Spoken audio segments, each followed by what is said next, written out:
my name is Madeline and today I'll be introducing you to a new surgical development in anterior cruciate ligament injuries. The ACL ruptures are the most common traumatic knee injury in teens and adults, with over 13,000 reparative surgeries happening every year in Australia.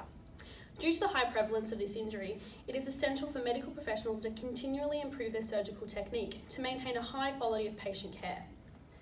The ACL is the primary control ligament in the knee and attaches to the end of the femur bone to the top of the tibia bone, and along with the other knee ligaments, the PCL, LCL and MCL, it provides knee stability and controlled motion of the knee joint. The ACL itself is responsible for the forward sliding motion of the tibia, and it provides stability to the knee during angulation, rotation and pivot shift movements.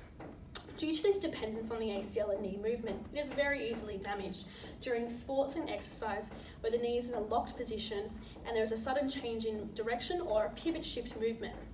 This injury is called an ACL rupture or tear and is diagnosed using MRI imaging. There are different levels of this tear and is dictated by a grading system. Each grade requires a different level of treatment. In a grade 1 tear, the ACL is only mildly strained, but is still connected to the anchoring bones and provides some support to the knee joint. It therefore needs a conservative management of treatment using a restricted range of movement brace and a rehab program by a physical therapist. In a grade 2 injury, the ACL is severely strained and some of the fibres have been torn. They can go with the conservative management as described in a grade 1 injury or undergo a reconstruction surgery. In a grade 3 tear, the ACL is completely torn in half, so needs ACL reconstructive surgery and a rigorous rehabilitation program afterwards to return back to normal function. The ACL indications that you have ruptured your ACL is that there's a loud popping sound when the injury is occurring. There is immediate swelling around the knee, inability to put weight through the injured leg, and a lot of patterns of instability, including knee locking and falling over episodes. This has triggered orthopaedic surgeons to develop ACL reconstructive surgery, and this is for grade 2 and grade 3 injuries. The reconstruction works by removing the injured ACL and replacing it with a graft made from the patient's own hamstring, patella or quadricep tendon. This graft is shaped and implanted in the original ACL cavity and is anchored to the femur and tibia bones with screws. However, this surgery actually has a 5 to 20% complication rate, with the graft actually re-tearing in the first 3 months of the rehabilitation progress. Also, there's a lot of surgical risks, including excessive bleeding, nerve damage, and also the risk of infection.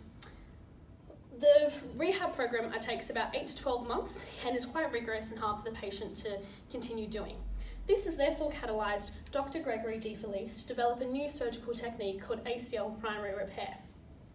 ACL primary repair is a surgical technique that's minimally invasive and preserves the original ACL in its normal physiology to restore stability back to the knee. And this technique was formally published in 2015. The surgeon operates this surgery only on patients whose ACL rupture is proximal to the femur bone. The surgeon enters the knee arthroscopically and examines the tissue quality and determines the suitability of this surgery being successful. And if deemed successful, he undergoes the surgery, suturing the bundles of the torn ACL back together, providing a strong, stable piece of tissue, and is then threaded back into the original ACL cavity in the femur bone with specialised screws. After this, there's a 6-month rehabilitation program to take the ACL back to normal function, and this is a lot shorter than the original ACL reconstructive surgery. And as seen in the many media releases that Dr. Gregory DeFelice has done, there's a 91% success rate in these surgeries, with only a 9% chance of a re-tear. And if there is a re-tear, the patient can undergo the regular ACL reconstructive surgery, so they're not left in pain. Some of the other great benefits of this surgery is the decreased healing time. Since the surgery is less invasive than the old technique, there is no need to remove a graft, so no need for extra healing. So therefore the overall recovery time is shorter and the rehab time is shorter with the physical therapist, as we're using the normal ACL instead of retraining another tendon to operate in the ACL's position. Patients have also given very positive feedback, saying the knee feels more normal, more stable, and overall less painful to deal with. And this provides high morale for the patient and overall increases the success of this surgery. These promising results and the positive patient feedback demonstrate how this surgery could be implemented and change lives of ACL injured patients.